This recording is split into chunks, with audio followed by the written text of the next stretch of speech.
One of the chief scourges in our country right now is a loneliness epidemic. You see this crop up on social science survey after social science survey. People are really, really lonely. It's actually destroying the American life expectancy. It's decreasing now several years in a row for the first time ever because of deaths of despair. Because people are killing themselves, they're doing drugs, they feel isolated and they feel lonely. And not to be too scolding or sound like the church lady, but the thing that Jeffrey Toobin did and got caught doing, a lot of people do, that is pretty much the loneliest action you can possibly do when you are very involved with yourself.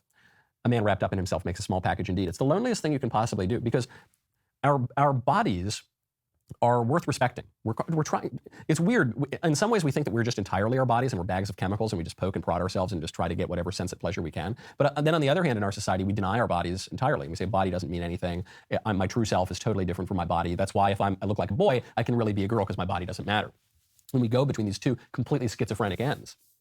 But we're both. We're body and soul and spirit. And the body is a symbol of our souls. Our souls are the substantial form of our bodies. And so it means we've got to treat our bodies with respect. And our bodies have natural longings, okay? The kind of longings that Jeffrey Toobin was trying to satisfy in a way that was not particularly edifying and that it ended up destroying his life. But our bodies have natural longings, and we're not supposed to just deny them.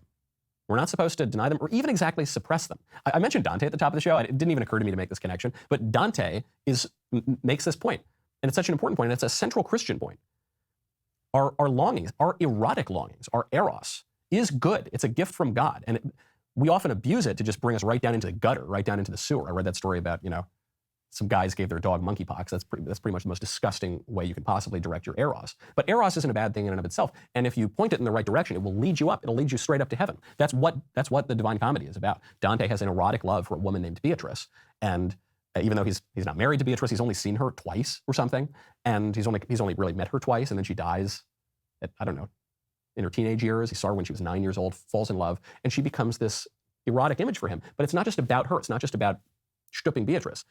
It's his erotic love for her that guides him up toward heaven. He actually sees God reflected in her eyes. He's looking at her, but she's looking at God, and he sees that. That's what we have to do. We have to take our natural longings and not just turn them in on ourselves and poke ourselves and prod ourselves and take a bunch of drugs and stuff our faces and doom scroll and just stare at screens all day. We've got to take those natural longings, which can be good, and guide them in the right direction.